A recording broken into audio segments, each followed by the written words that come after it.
The letter arrived on a Tuesday, which Eliza Merritt always said was the cruelest day of the week, and by Friday she had packed her single leather trunk and was boarding the westbound stage out of Abilene, Kansas, headed toward a dead man's ranch, and whatever scraps of her late uncle's life remained scattered across the high plains of New Mexico Territory in the spring of 1878.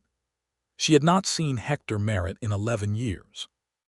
She had not particularly wanted to, either, which made the guilt of that admission sit heavy in her chest as the stagecoach rattled and lurched across the dusty road, the driver up top cracking his whip and hollering at the horses with a familiarity that suggested he had been having the same argument with the same animals for going on 30 years. Eliza pressed her back against the wooden bench and watched the flat Kansas grassland slowly give way to something more dramatic, something redder and rougher, the kind of country that made a person feel very small and very aware that the sky had opinions about being ignored. Uncle Hector had died of a fever in late March, according to the letter from his attorney, a man named Buford Crane, who wrote in a small, anxious hand that suggested he was perpetually apologizing for something. He had left no wife.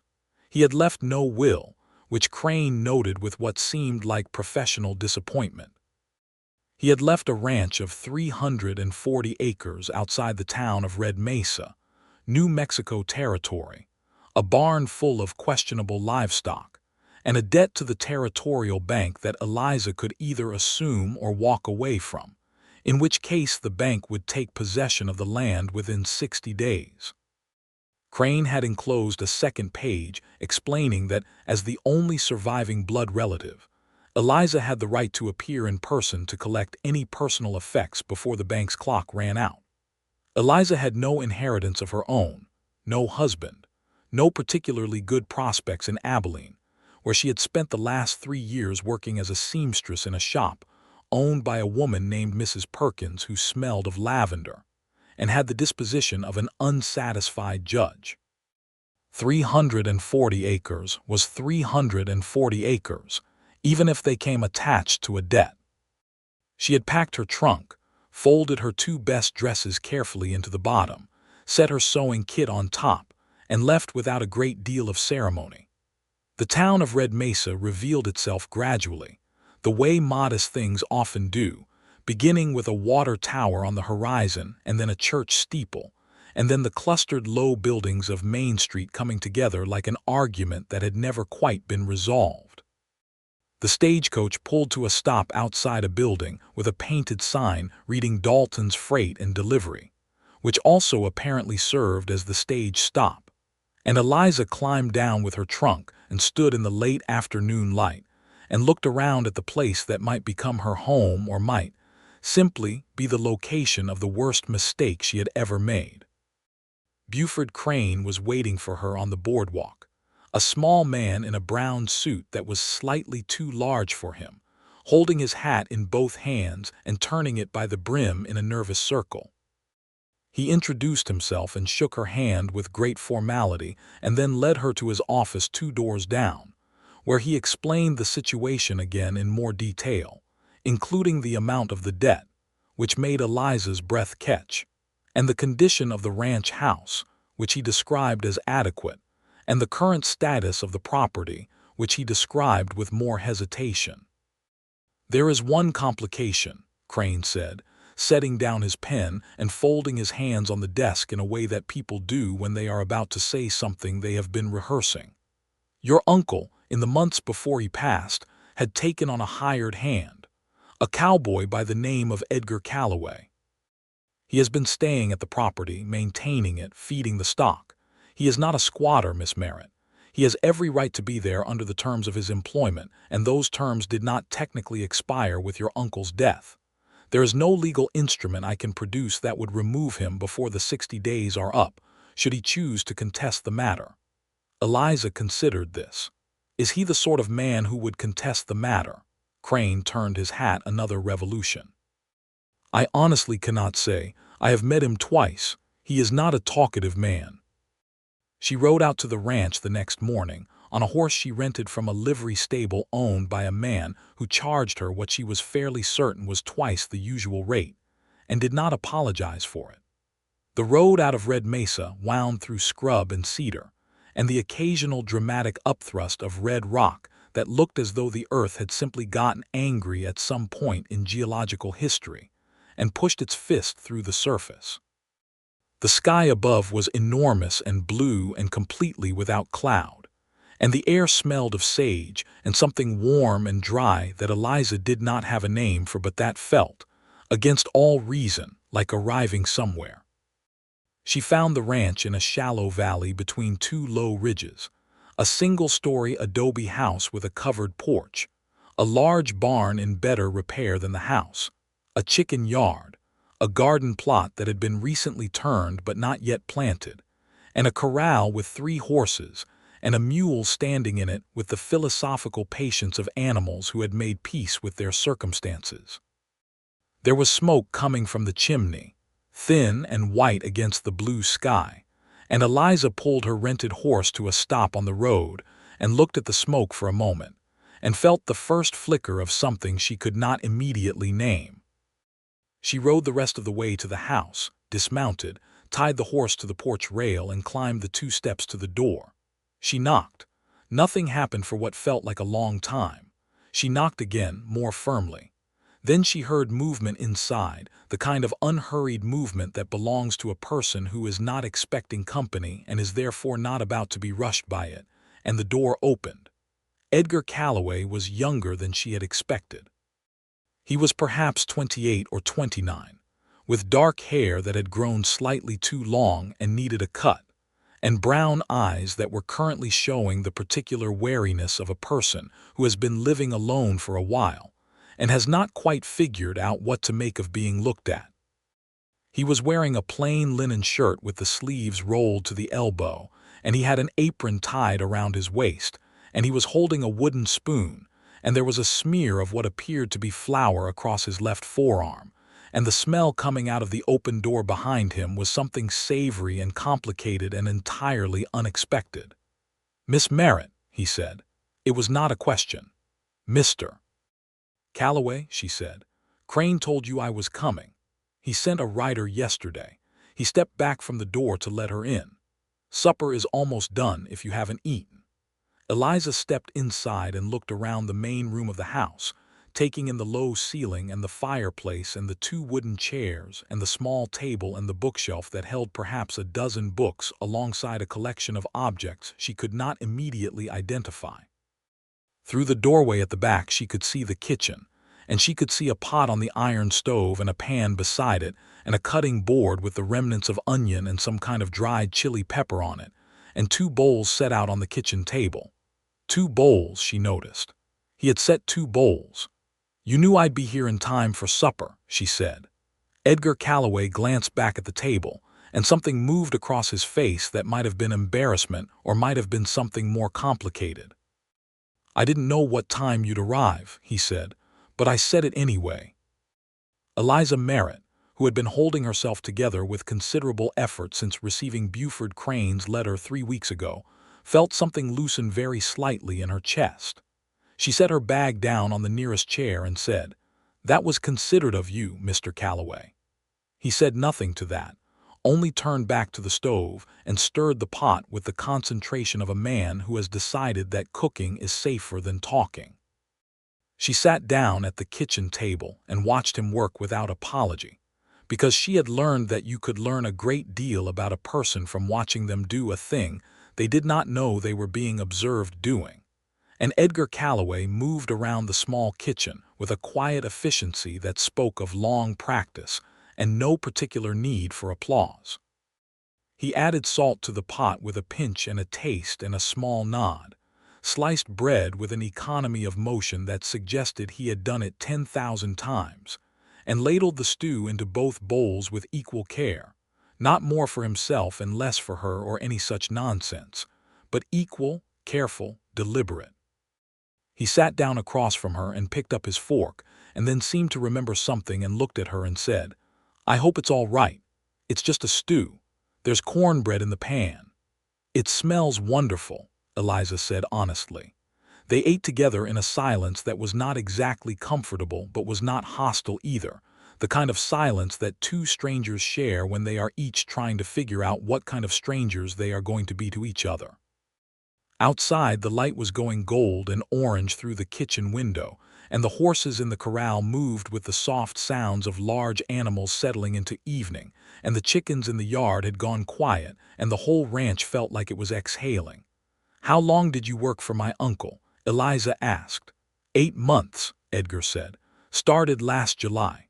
"Were you close to him?" He considered the question with the seriousness it deserved. "He was not a man who made it easy to be close to him," he said finally. "But I respected him. He was fair. He paid what he promised and didn't ask for more than was agreed. That's more than you can say for most men in this territory." "How did he die?" she asked. Crane had said fever, but Crane had said everything in the language of a man reading from a form. "It came on fast," Edgar said. "He had been feeling poorly for a week, maybe 2. I kept telling him to go into town and see the doctor, and he kept saying he would go tomorrow. Then one morning he couldn't get up, and I rode for the doctor myself, and by the time Dr. Aldous got there it was too late to do much of anything. He lasted 3 more days." He paused and looked down at his bowl. "He talked about you, near the end. Said you were the only one of his sister's children that had any real sense." Eliza felt the guilt move through her again, slow and not entirely deserved but present regardless. "My uncle and my mother didn't get along," she said. "After she died, I suppose I lost the habit of writing." "You don't have to explain it to me," Edgar said, not unkindly. "I know I don't," she said. "I'm explaining it to myself." He looked at her across the table, and she looked back at him. And there was something in that exchange that was not quite recognition, but was not nothing either. After supper he showed her the house, which did not take long, and then he showed her to the back bedroom that had apparently been Hector's, which had been aired out and the bedding changed, done so recently that Eliza could still faintly smell the outdoors on the pillowcase. He had done that, she understood. He had prepared the room for her without being asked and without making any production of it. "Your room?" she asked, nodding toward the smaller room at the front. "The bunkhouse out back," he said. "It's where I've been staying since your uncle got sick. Gave him more quiet that way." "You slept in the bunkhouse to give a sick man quiet." He shrugged, which she was beginning to understand was how Edgar Calloway expressed things that he considered too obvious to elaborate on. "Sleep well, Miss Merritt," he said, and took his lamp and went outside, and Eliza stood in the doorway of her dead uncle's room and watched the small point of light move across the dark yard toward the bunkhouse and then disappear inside. She did not sleep well. She lay awake in the unfamiliar dark and listened to the sounds of the New Mexico night, which were considerable and various, and included a coyote in the distance that sounded theatrical about its loneliness. And she thought about the debt and the land and the 340 acres, and what it would mean to stay, and what it would mean to go.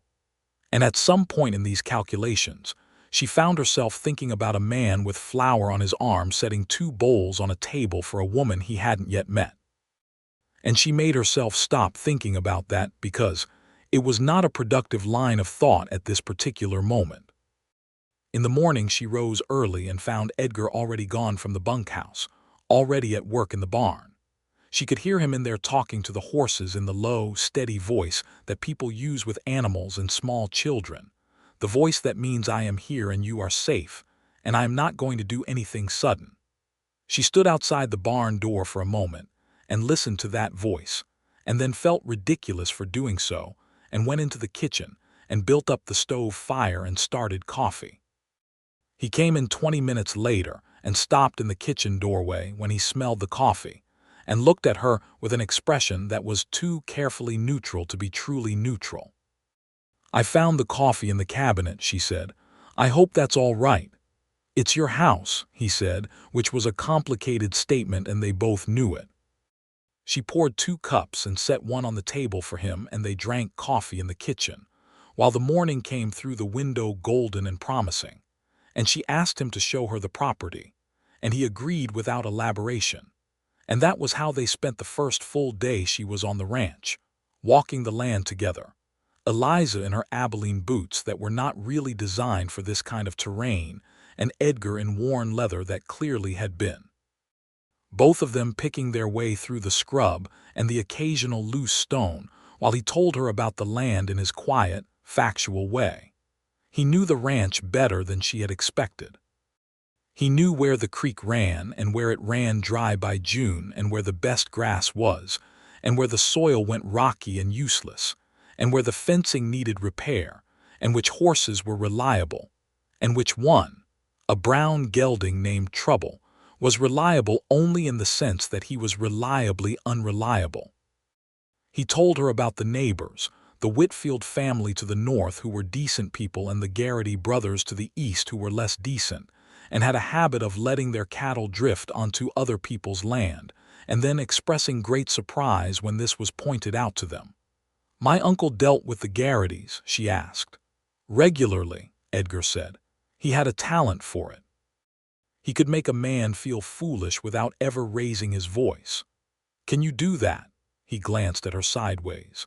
"I can raise my voice," he said, and something about his tone made her laugh, a real laugh surprised out of her, and he looked at her when she laughed, and for just a moment his careful neutrality broke open into something warmer, and then he looked away again, back at the fence line.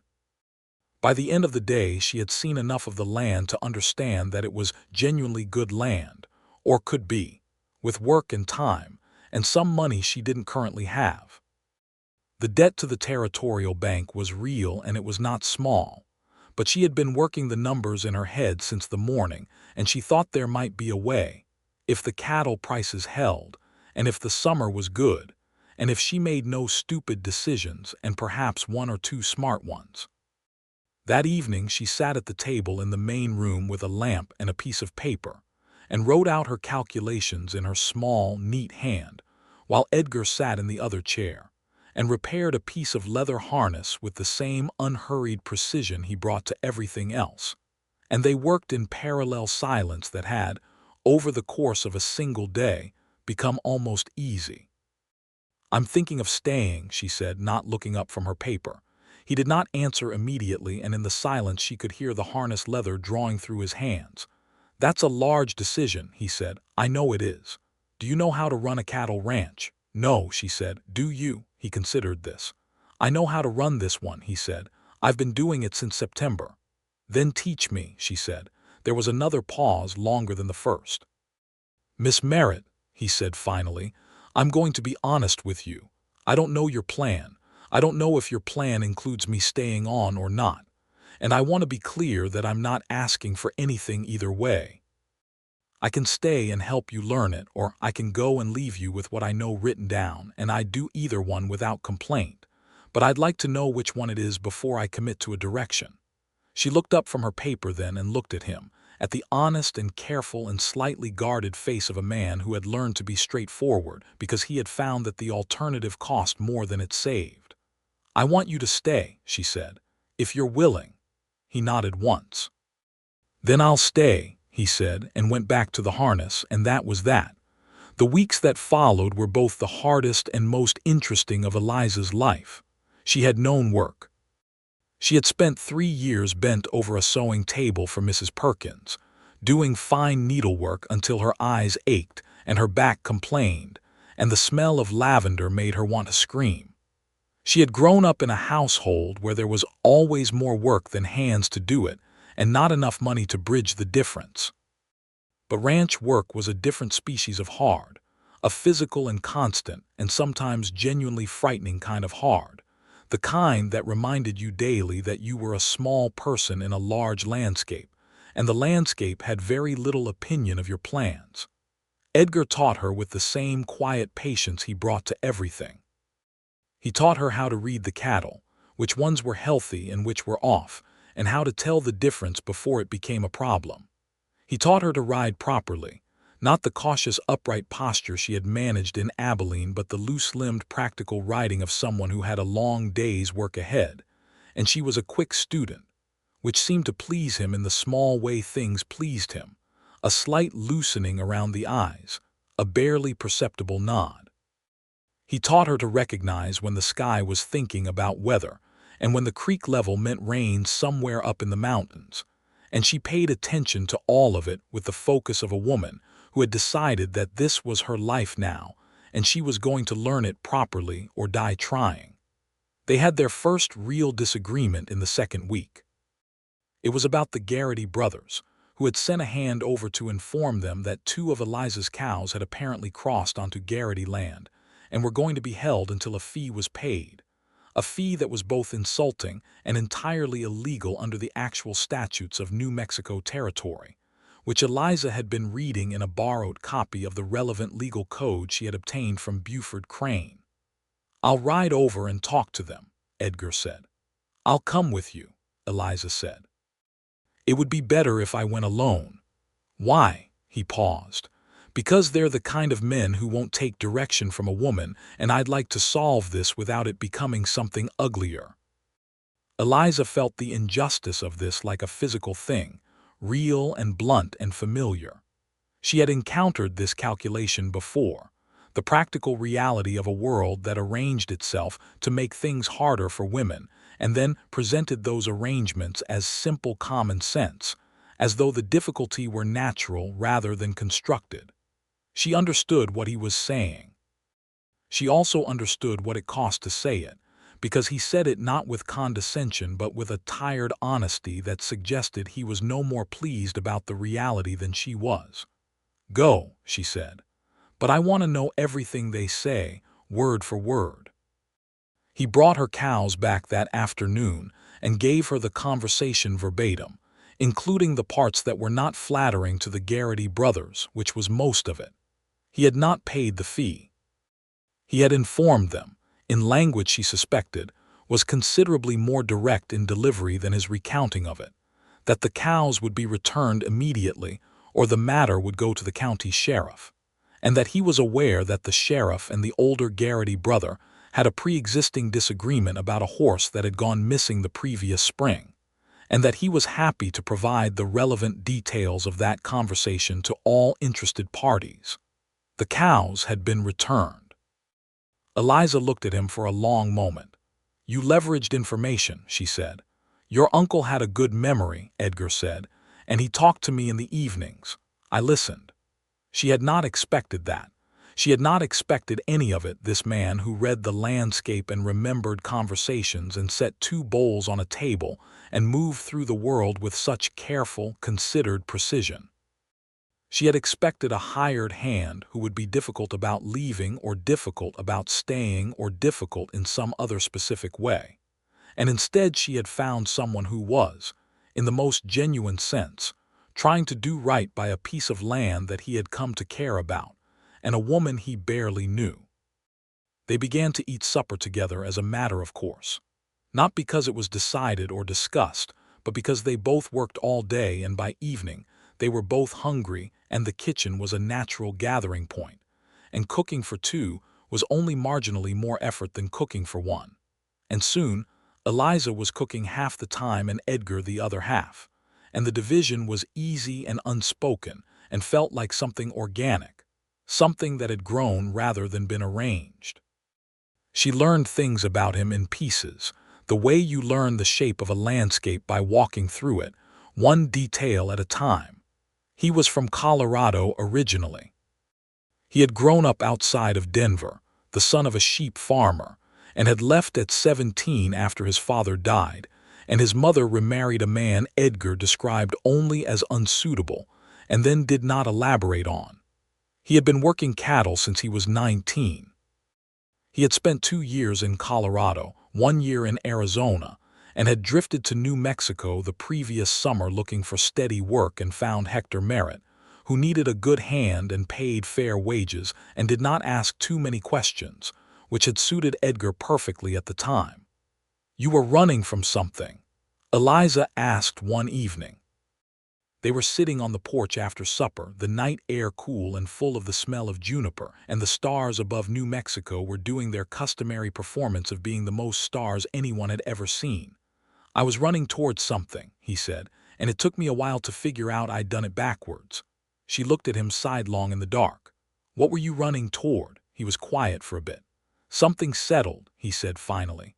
"Something that was mine, not a place exactly. More like a way of being. I got tired of waking up in a different bunkhouse every few months and not knowing anyone's name and having nothing that was mine except my horse and my saddle." "And did you find it here?" she asked. "The settled thing?" He turned his head and looked at her, and in the starlight his expression was open in a way she had not seen before, something beneath the careful neutrality showing through. "I think I might be getting closer," he said. Eliza looked away, back at the stars, because looking at him when he said things like that was more than she was ready for just yet. She wrote to Buford Crane and told him she intended to stay and to work out an arrangement with the Territorial Bank. And Crane wrote back to say he would set up the meeting. And 3 weeks after her arrival, she rode into Red Mesa and sat across a desk from a banker named Mr. Harlow, who had the large hands and small eyes of a man who had gotten where he was by paying attention to numbers and not much else. She laid out her plan, which she had refined over the weeks of walking the land with Edgar, and discussing the cattle prices with anyone who would talk to her, and reading the 3-year-old newspaper accounts of the territory's agricultural reports she had found in the stack in the main room. And Harlow listened with the careful stillness of someone calculating.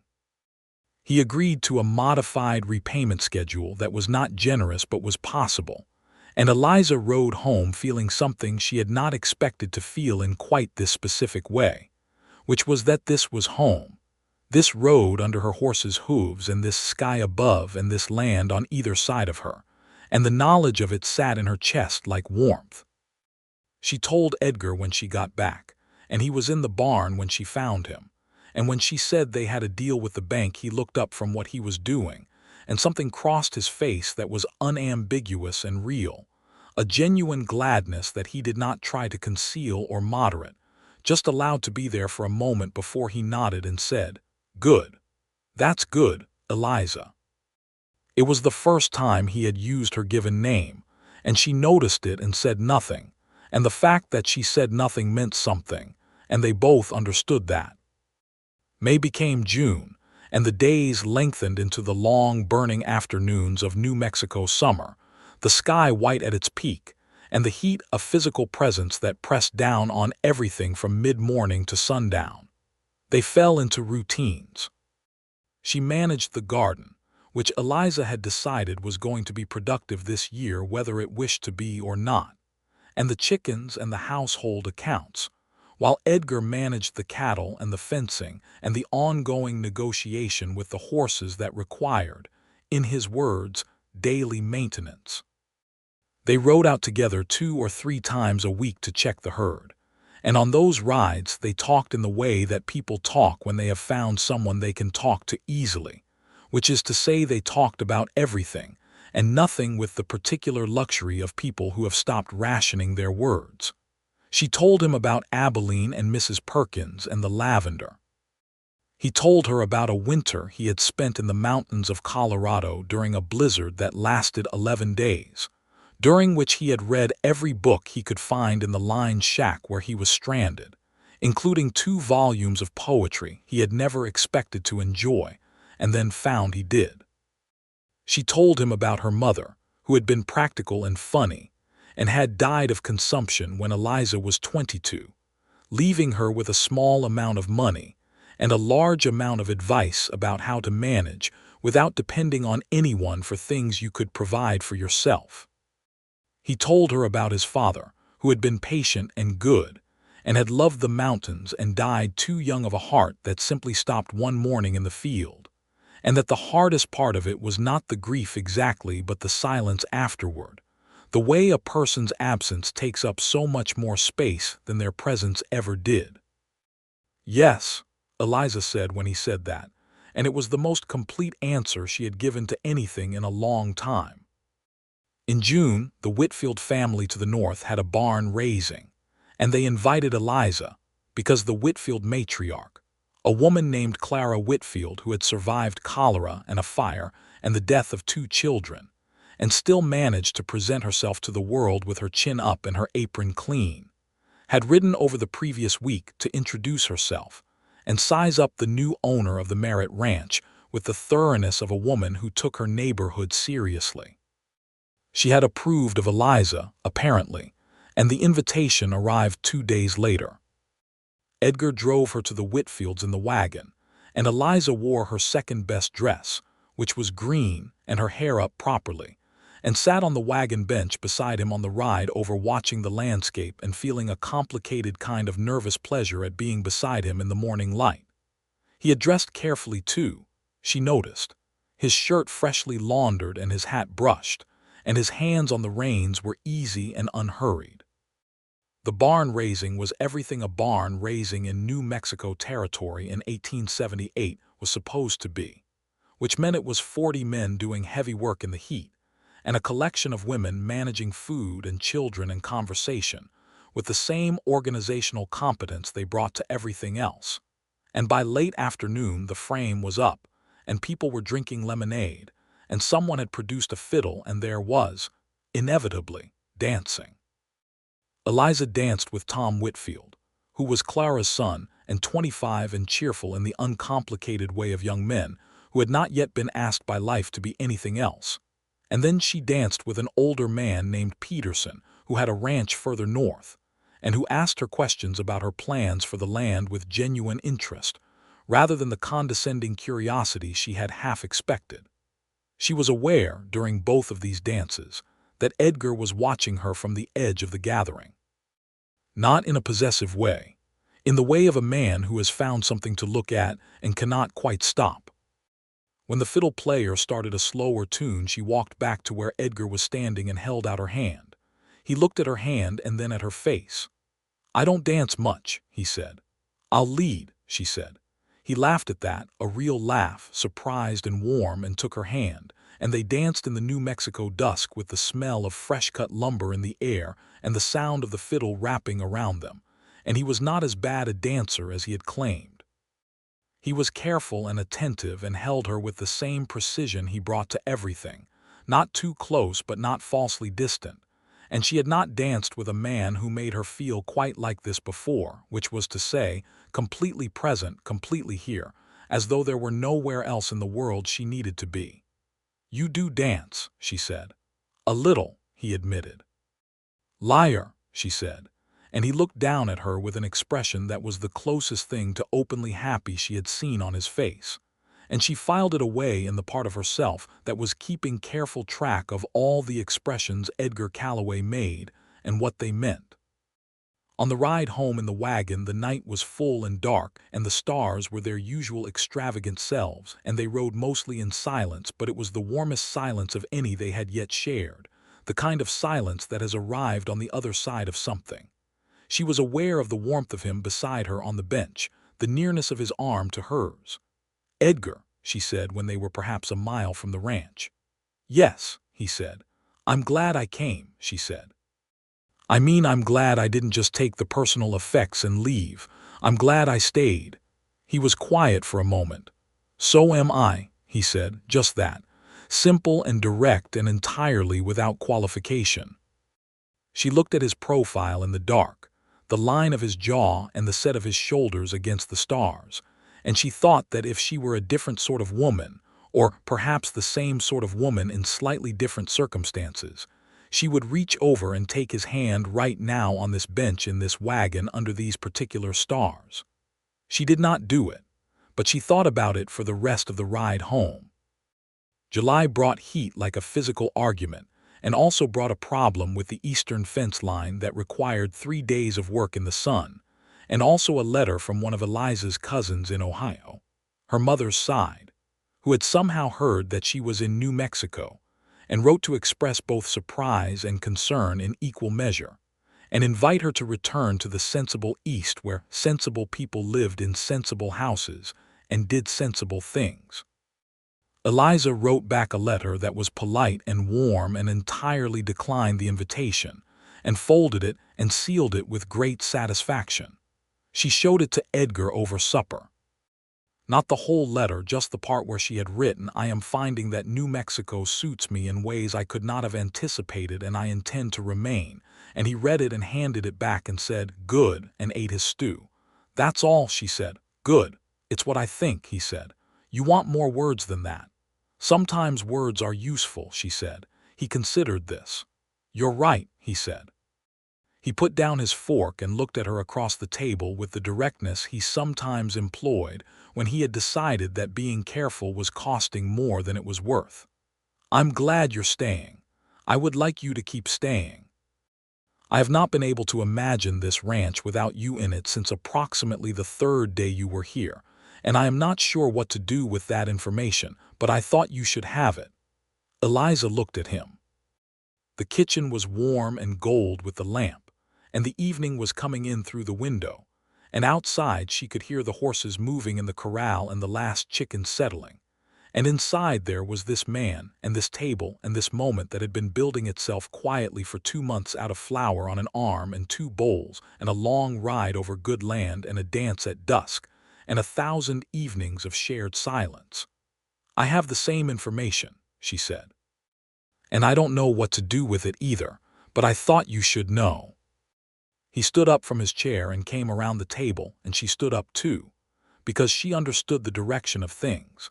And when he was in front of her and looking at her with those brown eyes that had been so guarded on the first day and had been opening steadily since, she reached up and put her hand against his jaw the way she had been wanting to for some weeks, and he turned his face slightly into her palm the way a person does when they are receiving something they have been waiting for, and then he kissed her. It was not a tentative kiss. He was a careful man in many things, but in this he was direct and certain and warm, and she kissed him back with the same directness, her hands still against his jaw and his hands at her waist. And the kitchen held them, and the night held them, and the ranch around them made its small evening sounds. And when they finally separated and stood looking at each other, there was nothing between them that needed to be said because everything had already been said in the only language that was adequate for it. "Well," Eliza said. "Yes," Edgar said. And then she laughed, and he smiled, which on Edgar's face was such an event that it made her want to say something that would make it happen again. And they sat back down and finished their supper in a silence that was different from all the previous silences, warmer, fuller, the kind of silence that two people share when they have admitted something true. August came and went in a long golden burn, and the ranch took on the quality of a place that is being properly inhabited, which is a different quality from a place that is merely being occupied. Eliza planted late summer vegetables and made preserves from the wild plums she found along the creek, and spent evenings mending the curtains and the chair cushions, and adding her own touches to a house that had been a bachelor's house and was becoming something else. Edgar repaired the barn roof and built a new gate for the chicken yard, and fixed the chimney in the main room so it drew properly, and stopped smoking every time the wind shifted from the north. They rode out together in the mornings more often than not. She had become a genuinely good rider, as Edgar noted in his way, which was to observe that trouble had stopped trying to throw her, which was high praise from a man who said most of his high praise in the language of understatement. She had also, over the months, developed a feel for the cattle and for the land, and for the rhythms of a working ranch that she had not imagined herself capable of when she first stood on that porch with flower-smelling air, and a man with a wooden spoon looking at her with cautious eyes. They were not operating under any official arrangement, she and Edgar, which was both the way it was, and the way the world made certain things work, meaning that a woman running a ranch in 1878 in New Mexico territory could not simply say a man was her partner without that being attended by assumptions and complications, and a great deal of opinion from people who had not been invited to have one. She was aware of the comments in town. She was aware of the way certain people looked at her, and then at Edgar and back at her with expressions that were various flavors of disapproval or prurient interest, and she held her chin up and bought her supplies and conducted her business and said good morning to everyone with the same pleasant firmness and let them think what they liked. Edgar was aware of it too. He raised it one evening in September, carefully and without preamble, which was his style. "People are talking about the arrangement," he said. "People talk about arrangements that are any of their business and several that are not," Eliza said. "I know that," he said. "I'm not telling you it matters what they say. I'm telling you it matters to me that you're made uncomfortable by it." She looked at him across the table. "I am not uncomfortable," she said. "I am annoyed. Those are different things." "Yes," he said. He was quiet for a moment. "I've been thinking about asking you something," he said, "and I've been putting it off because I didn't want you to think I was asking because of the talk." "Edgar," she said. "I'm asking because I want to," he said. "Because I have been clearer about this than I have been about anything in years. Because this is the settled thing I was looking for, and it's you as much as it's the land. Maybe more." He stopped. He was not a man who gave long speeches, and this had been long for him, and she could see the effort it had taken and the determination behind it. "I would like to marry you, Eliza, if you'll have me." Eliza Merritt looked at Edgar Calloway across the kitchen table of a ranch that she had come to collect a dead man's belongings from, and instead found a life in. And she thought about all the things that had brought her here. The letter and the stagecoach and the dusty road and the smoke from the chimney and the door opening and the flower on his arm and the two bowls. And she thought that the world was strange and ungovernable, and sometimes, if you were paying attention, it arranged things better than you could have arranged them yourself. "Yes," she said. His breath came out in a way that told her he had been holding it. "Yes," he repeated, as though tasting the word. Was that in doubt? She asked. "A man is always somewhat in doubt," he said, "until he isn't." She reached across the table and put her hand over his. "You are not in doubt," she said. He turned his hand under hers and held it. "No," he said, "not anymore." They were married in October, in Red Mesa's small church, which was a plain adobe building with a wooden cross above the door, and a minister named Reverend Gates who had come to New Mexico territory with a specific calling, to provide religious services to communities that were too far from larger settlements to have regular access to them, and who had the long, weathered face of a man who had been doing God's work in hard country for a long time, and did not expect it to be comfortable. Clara Whitfield attended and brought her whole family. Buford Crane attended and turned his hat by the brim throughout the ceremony. Dr. Aldous attended and stood in the back with his arms folded, and the expression of a man attending a wedding he approves of but would not admit to finding moving. Eliza wore her best dress, the blue one, with her hair done up properly, and a spray of late wildflowers that Clara had brought her that morning with the matter-of-fact generosity of a woman who had learned to express care through practical gestures. Edgar wore his good shirt and a jacket that fit him better than Eliza had expected, because she had tailored it for him the week before without being asked, taking it in at the shoulders and letting it out at the chest and pressing it carefully, and he had looked at it when she handed it back and said, "You didn't have to do that." And she had said, "I know," and that had been all. He said his vows in the clear, direct way he said everything he meant, looking at her steadily and not at the minister or the small congregation, just at her. And she said hers back the same way. And when Reverend Gates said he could kiss the bride, Edgar Calloway kissed his wife with the same directness and warmth and certainty he had kissed her the first time in the kitchen. And Clara Whitfield made a small sound of satisfaction, and Buford Crane dropped his hat and had to retrieve it. After the ceremony, there was a small gathering at the Whitfield house, because Clara had decided there would be, and therefore there was. And there was food, and the fiddle player from the barn raising made an appearance, and there was dancing. And Edgar danced with her again, better this time because he was not pretending to be reluctant. And she danced with him, and thought that the story of how she had come to be here would make a very strange story to tell, and that she intended to spend a good many years telling it. They drove home in the wagon under the October stars, which in New Mexico in October have a particular clarity, a coldness at the edge that the summer stars do not have, more distant and more brilliant for their distance. The night air was sharp and smelled of sage and the first suggestion of the coming winter, and Eliza sat close beside Edgar on the bench with his arm around her and her head against his shoulder, and the horses knew the way home and took it without being guided, which was the kind of thing that happened on roads that had been traveled enough. The ranch in the first light of morning was theirs. Both of theirs, in every way that mattered and in the legal way too, because Eliza had worked that out with Buford Crane before the wedding, insisting that the deed be revised to include Edgar's name alongside hers, a thing that Crane had noted was unusual but was entirely within the legal scope of her authority as property owner, and which she had insisted on with a firmness that had brooked no negotiation.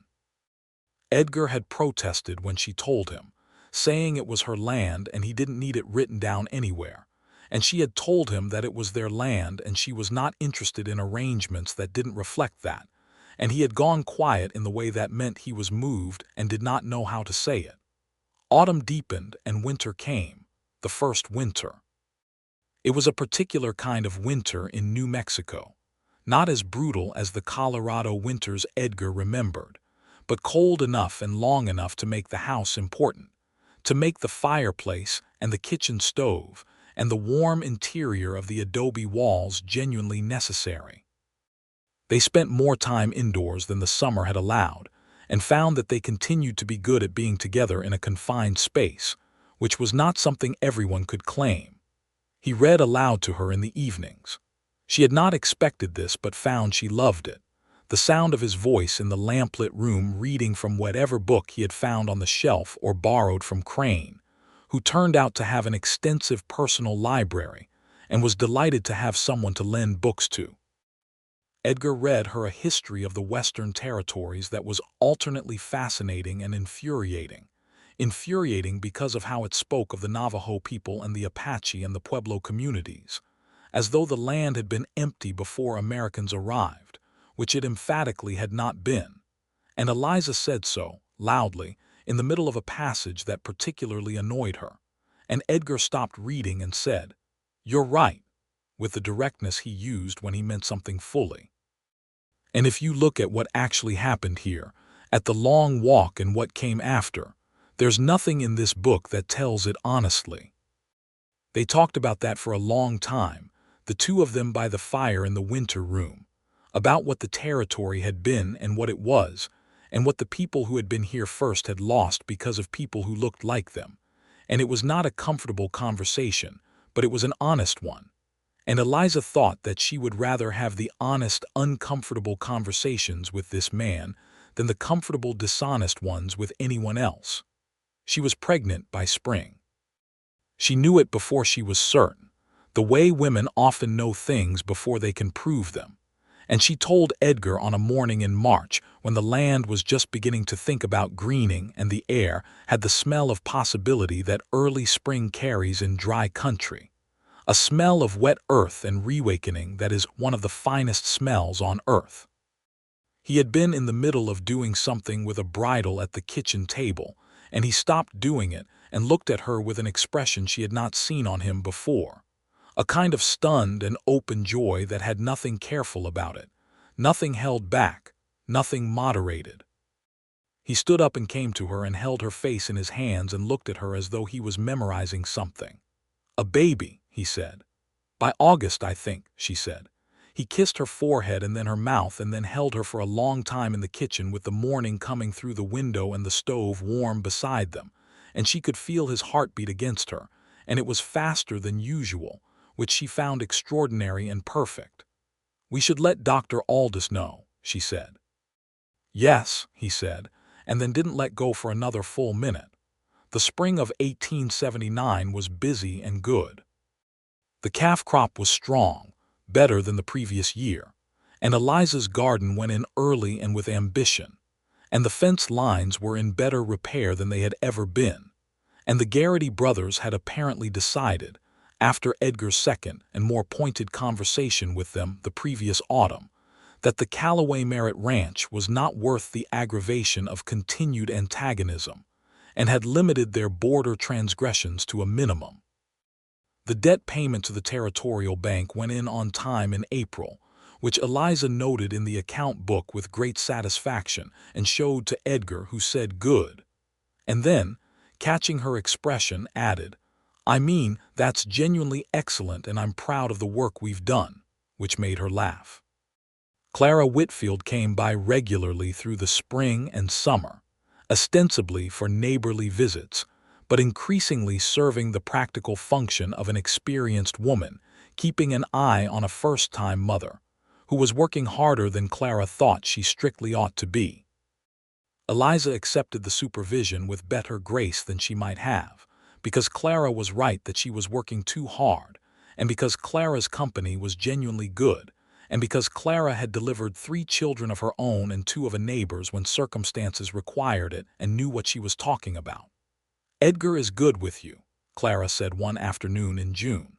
They were on the porch with lemonade while the afternoon heat did its worst. "I mean genuinely good. There are men who are decent, and then there are men who are actually paying attention, and he's the second kind." "I know," Eliza said. "When you came here last year I thought, well, a woman alone on Hector Merritt's ranch, that's going to be difficult," Clara said. "And then I came over and met the 2 of you and I thought, oh, that's different." "Was it obvious?" Eliza asked. Clara looked at her with the expression of a woman who has been watching people her whole life. "You were standing in your kitchen telling me about your plans for the land, and he was fixing a hinge on the back door, and every time you said something he looked up, just for a moment, as though he needed to see you were really there." "Yes," she said. "It was obvious." Eliza looked out at the yard, at the garden and the corral and the barn, at the land running away in every direction toward the red ridges on the horizon. "I almost didn't come," she said. "I almost wrote to Crane and said I'd take whatever the bank would give me for the personal effects." "But you came," Clara said. "I came," Eliza agreed. "The baby came on a night in late August when the summer was still at full force and the heat hadn't broken yet, and Dr. Aldous was there, and Clara was there, and Edgar was outside, because the convention of the time suggested that men waited outside, and Edgar was trying very hard to respect the convention despite every indication that it was costing him considerably. And she could hear him on the porch, the sound of his boots moving back and forth in the particular rhythm of a man who cannot make himself be still. The baby was a boy, born healthy and loud in the way of babies who have opinions about arriving, with a great deal of dark hair and an expression of general displeasure at his circumstances that softened very quickly once he was held and warm. Dr. Aldous came to the door and called Edgar in, and Edgar came through the door and across the room and sat on the edge of the bed and looked at his son, and then at his wife, and his face did the thing it did when he was moved and could not quite manage a word, only looked and looked as though the sight of this particular moment was something he needed to store away carefully because he intended to keep it a long time. "He's healthy?" Edgar asked Dr. Aldous. "Perfect," the doctor said. "Both of them." Edgar looked at Eliza. "How are you?" "Tired," she said. "Very tired, but look at him, Edgar." He looked at the baby, this small and indignant and utterly new person that they had made, and something on his face went completely open. All the careful reserve of him simply set aside, and he was just a man looking at his child with the full, unguarded force of everything he felt. "Hello," he said to the baby, quietly, as though they were being introduced. The baby, whose opinion of introductions had not yet been formed, made a sound. "He agrees with you," Eliza said. "What do you want to name him?" Edgar asked. She had been thinking about this. "James," she said. "James Hector Calloway." Hector for her uncle, which felt right, which felt like something that needed acknowledging, the man who had brought her here by dying and whose land had given her this life. Edgar nodded. "James Hector," he said, trying it. "Good." Clara, who had been being tactfully quiet in the corner, said, "That is a very fine name," and Dr. Aldous agreed, and the night outside was warm and enormous and full of stars, and the ranch was quiet the way it was quiet when everything that needed to happen had happened. James Hector Calloway was a good baby, which Eliza said was fortunate because she was learning to be a mother at the same time she was running a ranch, and Edgar said was due entirely to his character, which he appeared to have inherited from Eliza. She said that was backwards. He said he was confident in his assessment. This argument was the most pleasant disagreement she had ever had. Edgar with the baby was something she had not expected, which was to say she had expected him to be careful and attentive with James, because he was careful and attentive with everything. But she had not expected the softness, the way he held the baby with the same large hands that mended fences and managed horses, with such extraordinary gentleness, or the way he talked to James in the low, steady voice he used with the horses. The voice that meant, "I am here, and you are safe, and I am not going to do anything sudden," and which apparently worked equally well on small babies as it did on horses. She watched him one evening in the autumn.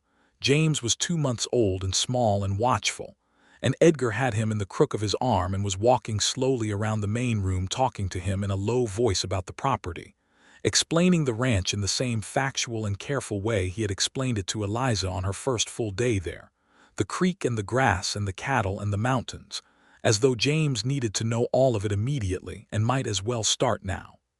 "Edgar," she said. He looked up. "I love you very much," she said. He looked at her and then at the baby and back at her. "I know," he said, which was what a man said when he had heard the thing so many times that it had become part of the atmosphere, when it was the air he breathed and not a fact he needed to be startled by. Then he said, "I love you, Eliza, every single day." She went to him and stood beside him and looked down at their son, and James looked up at both of them with the dark eyes that were going to be brown, Edgar's brown, and she put her arm through Edgar's and leaned against his shoulder, and felt the full weight of how different her life was from anything she had imagined for herself a year and a half ago in Abilene, bending over a sewing table in a lavender-scented shop, and felt grateful for every specific and unlikely thing that had changed. The years settled into themselves one by one. The ranch grew. By 1881, the cattle operation was genuinely profitable, not wealthy but stable and real, and the debt to the Territorial Bank was paid off 18 months ahead of the schedule Eliza had negotiated, which she noted in the account book and then told Edgar, who took her face in his hands and kissed her and said, "That's yours." "You built that," and she said. "We built that," and he said. "Your numbers, your negotiation," and she said. "Your labor, your knowledge." And they went back and forth like that until they both laughed, and James, who was 2 and had developed strong opinions about laughter that did not include him, climbed onto his father's lap and demanded attention. In 1882, Eliza was pregnant again.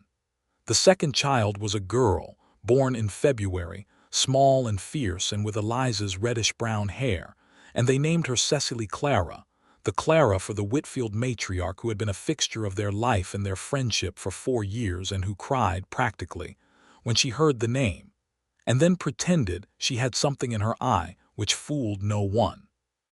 The children grew in the way of children on working land, outdoors and practical, and acquainted early with the nature of things. James was serious and observant like his father, but had Eliza's quickness and her needle-sharp way of identifying the essential truth of a situation. Cecily was a different creature altogether, louder and more immediately expressive, with a temper that appeared from nowhere and vanished just as quickly, and a laugh that could be heard from the other end of the barn. Edgar taught James to ride when he was 4, and James took to it with an ease that Edgar observed without comment but with evident satisfaction. He taught Cecily at the same age, and she loved it with an enthusiasm that frightened the horses initially but which she modulated over time, because she was, as Edgar noted, a very quick learner, and because she had her mother's ability to understand what a situation required.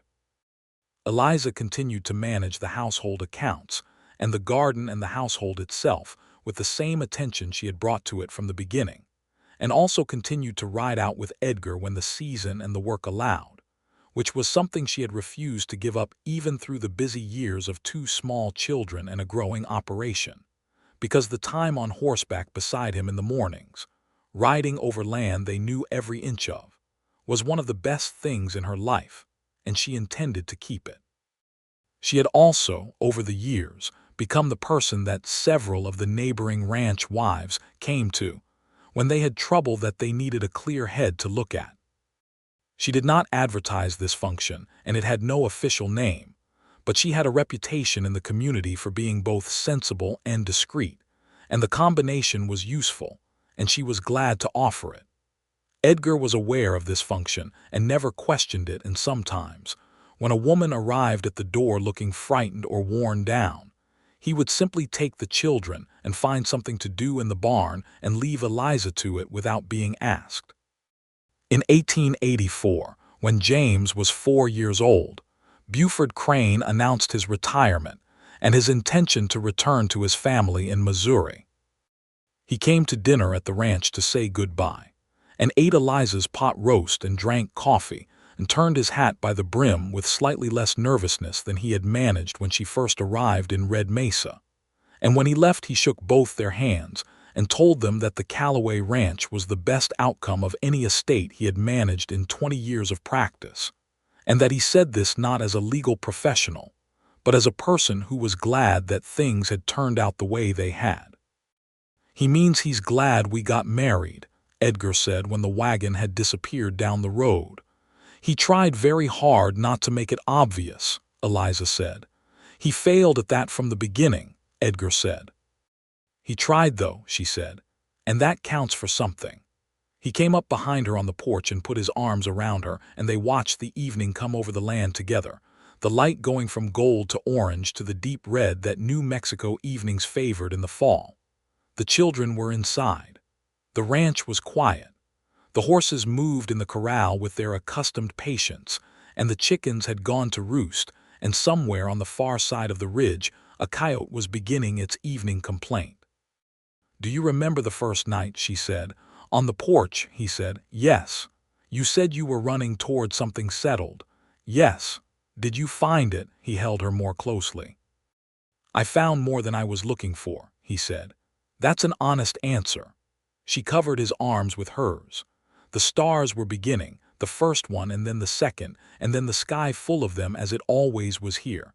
As it had been on the first night she sat on this porch and looked at them, and felt the complicated mixture of grief and possibility that had been her companion in those early weeks. The grief was long gone. The possibility had become something real and solid and daily, the life that she lived with this man and their children and this land. "I want to tell you something," she said. "All right. That first morning, when I came to the door and you opened it. You had an apron on and there was flour on your arm. Do you remember?" "I remember you noticing it," he said, "and I was embarrassed." "Don't be," she said. "It was the first thing I knew about you that was true, that you were someone who took care of things. The stew was on, the table was set. You'd set it for two for a woman you hadn't met." "It seemed discourteous not to," he said. "I know," she said. "That's what I mean." He pressed his lips to her hair. Around them, the New Mexico night was cool and deep, and full of the sounds of a working ranch settling into evening, the small sounds of an inhabited place, of a home that knew what it was and had no doubt about it. In 1885, which was the 7th year of the ranch under Eliza and Edgar's ownership, a dry summer tested them as a dry summer tests everyone on the high plains, reducing the creek to a trickle and turning the grass brown earlier than usual and requiring the hard decisions about which cattle to sell before the winter and which to hold. Eliza and Edgar spent 2 weeks in July going over the numbers in the evenings after the children were in bed, spreading the account books across the kitchen table, and working through the calculations with the same careful shared attention they had brought to every challenge, and they reached the same conclusions independently, which they always found reassuring, and made the decisions they needed to make, and the ranch came through the dry year reduced but not broken, which was the best outcome available, and they took it with gratitude. In the fall of that year, Tom Whitfield, who had danced with Eliza at his mother's barn raising years before, married a young woman from Santa Fe named Rosa, who had a dark braid and a laugh that you could hear across a field, and who fell into friendship with Eliza with the ease of two people who recognize each other immediately. Rosa spoke both English and Spanish and had been educated at a convent school in Santa Fe, and had opinions about everything and was not shy about sharing them. And Eliza loved her immediately and completely and was glad for the friendship. Rosa and Tom lived on the Whitfield Ranch, and so they were close neighbors, and the two families overlapped and intertwined the way neighboring families do when they genuinely like each other, sharing meals and labor and childcare on the occasions when it was needed. And the children of both families grew up knowing each other as thoroughly as cousins. James, at 7, had become a shadow of his father in the most literal sense, following Edgar around the ranch with a small set of tools he had been given, and an absolute determination to do everything his father did, which was occasionally dangerous but mostly touching. Edgar took the job of teaching him seriously, which is to say he took it the same way he took everything, with patience and consistency, and the understanding that a thing learned properly the first time was easier than a thing that had to be unlearned and relearned. Cecily at 5 was already different, was her own complete creature, collecting interesting rocks from the creek bed and arranging them in order of what she called their personalities, and drawing horses on any available surface with a talent that even Edgar, who was not given to hyperbole, admitted was remarkable. She had gotten a new blank book for Christmas from Eliza and had filled it entirely with drawings in 3 weeks, and Eliza had ordered 2 more from the general store and considered whether there was, somewhere in the future, an education for a girl who could draw like that, and thought there probably was if you looked hard enough. The years after that had the quality of years that are genuinely good. Not without trouble, because nothing is without trouble, but good in the deep way that a life is good when it has been built with intention and care and honest partnership. The ranch continued to grow. The children continued to become more themselves, which was the most interesting and continuous project Eliza and Edgar had between them, watching 2 people who were entirely new to the world find their way through it. Edgar went gray at his temples in his late 30s, which suited him, giving him a distinguished gravity that Eliza found she was not even slightly objective about. She told him this once, and he said he thought distinguished was generous, and she said she thought it was accurate, and he gave her the look that meant he was pleased but wasn't going to admit it, which was one of her favorite looks in her entire collection of his looks. In 1888, when James was 9 and Cecily was 6, Eliza told Edgar she thought they might be expecting a 3rd child. She had been less certain this time, the early signs more ambiguous, but Dr. Aldous confirmed it in the spring and they told the children together, and James received this information with the thoughtful seriousness he brought to all significant news, processing it quietly, and Cecily immediately demanded to know if it was going to be a sister. And when Eliza said they didn't know yet, Cecily informed them that she would prefer a sister and that they should take this preference into account, which made Edgar laugh in the way she always made him laugh, surprised and warm. The child was born in October, another boy, and Cecily's reaction when told was a long dramatic pause, followed by the announcement that she supposed a brother would also be acceptable. They named him William Samuel, and he was from the first moment the sunniest of the 3 children, with a temperament so fundamentally cheerful that it seemed almost like a comment on something, a small argument against the difficulty of the world made flesh and put in a cradle. The ranch by 1890 was something that Eliza sometimes stopped to look at, the whole of it, the way you look at something you have built from component parts and can see both what it was and what it has become. The adobe house had been added to twice, a room at the back for James, and then a room on the side that served as Eliza's workroom, where she kept her sewing and her account books and the growing collection of books that had accumulated over the years, borrowed and bought and given. The barn was solid and well-maintained.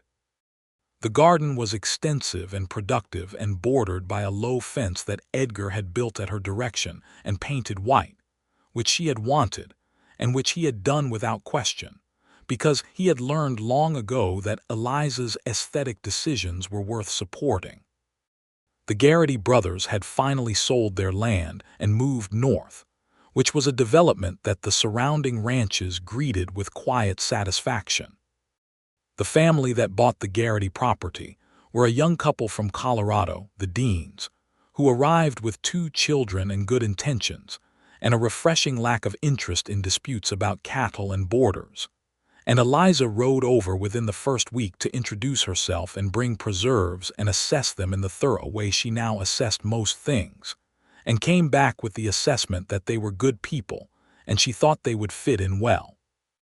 James turned 12 and had his father's quiet competence, and was already doing the work of a man on the ranch in many of the practical senses, not because he was pushed to, but because he wanted to, because the land was in him in the way it gets into people who grow up on it, as part of the self, inseparable.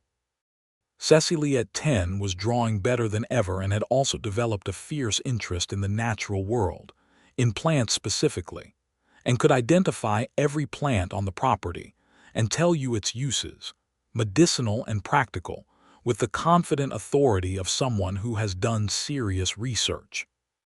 William at 2 was perpetually in motion and perpetually cheerful, and was attached to the mule named Domingo with an affection that Domingo bore with a patience that exceeded his usual patience by a considerable margin.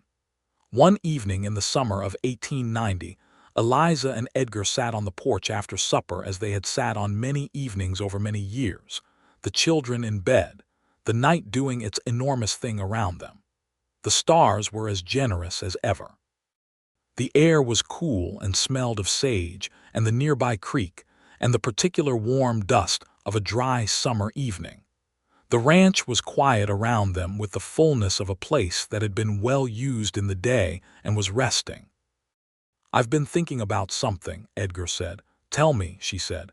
"James is going to need more than what we can teach him here," he said. "He should have a proper education. There's a school in Santa Fe that Tom Whitfield mentioned, a good one. I thought we might look into it." Eliza had been thinking the same thing in her own way. "And Cecily," she said. "And Cecily," he agreed without hesitation, which was what she had known he would say because he had never once suggested that James's future mattered more than Cecily's or deserved more consideration, had treated their daughter's mind and prospects with exactly the same seriousness he treated their son's, which was one of the many things she loved about him and one of the things she had never taken for granted. "We can afford it now," she said. "The numbers are there." "Yes," he said.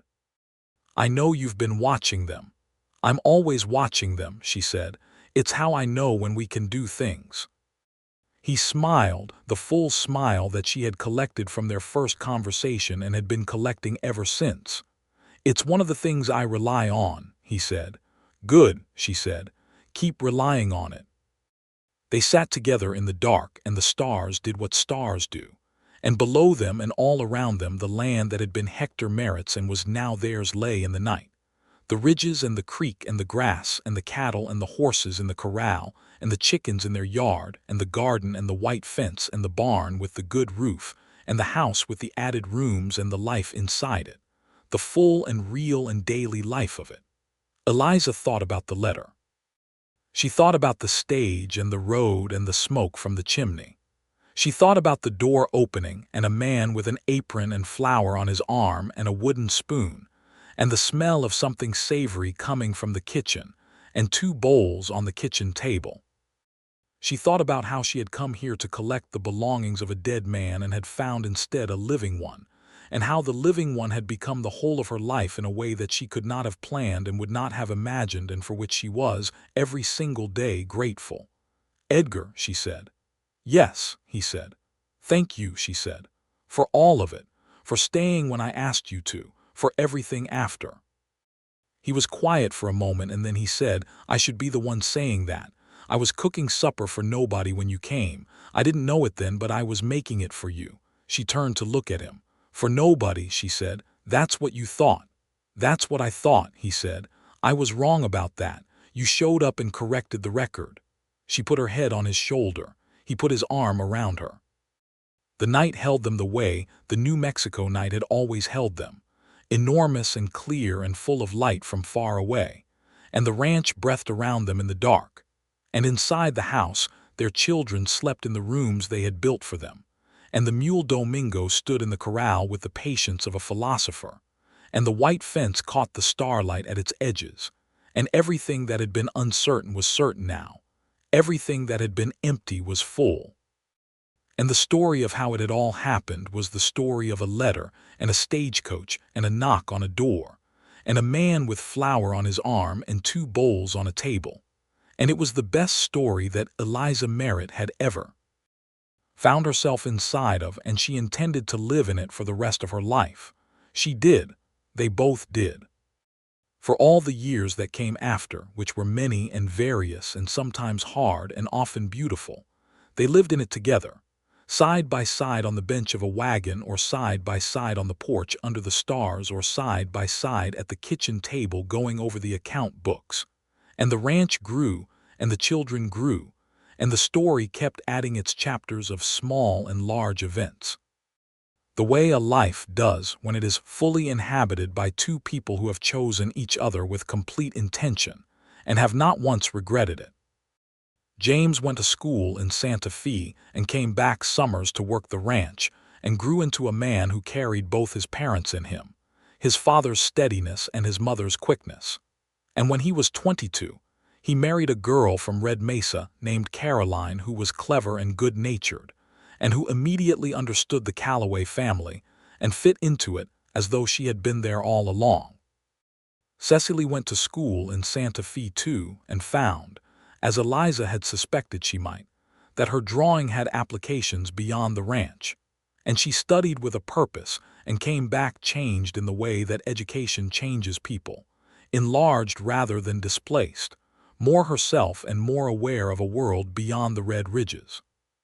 She worked for a period in Santa Fe and then returned to Red Mesa because she had found that she was, underneath everything, a person who needed the land and the sky and the particular quality of light on the high plains that she had drawn since she was 4 years old. William, the sunny one, stayed close to home and took to ranching with the natural ease of a person born to it, and grew up to be a large, cheerful man with his grandmother's quality of making everyone around him feel immediately welcome. And he and James and Edgar worked the ranch together in the later years, with the efficiency of 3 people who know each other's rhythms and have no need to speak to coordinate. In the evenings, Edgar and Eliza were still on the porch. Older, the gray spreading from his temples and the lines deepening around her eyes, both of them in the bodies that a life of outdoor work had made them, strong and accustomed, and carrying the history of their years in the way that good things carry use, not worn out but worn in, shaped to the life they had lived. The stars over New Mexico were the same stars they had always been. The coyote on the far ridge made its familiar complaint. The horses in the corral moved in the dark with patient wisdom. The white fence caught the light at its edges, and the garden put itself to bed for another night, and the house behind them held the warmth of a day's living, and the smell of supper, and the particular warmth of many years of love accumulated in adobe walls. "Still glad you came?" he asked her one evening, many years out from the beginning of it, his voice the same low voice it had always been, the voice of a man who was careful with words and meant all of them. "Every day," she said, "even the dry years." "Even those," she said, "maybe especially those. We were good in the hard times, Edgar. I think that matters." "It does," he said. She took his hand, the large, rough hand of a man who had worked his whole life, and who had used those hands with such extraordinary gentleness on the people and things he loved, and she held it as she had held it across the kitchen table the night they admitted what they were to each other, and as she had held it on 1,000 evenings between that night and this one, and as she intended to hold it on all the evenings that remained. The night was enormous and full and kind. The ranch was theirs, fully and completely and in every way that a thing can be owned, not only in the way of legal documents but in the way of love, in the way of years, in the way of waking up every morning and choosing it again.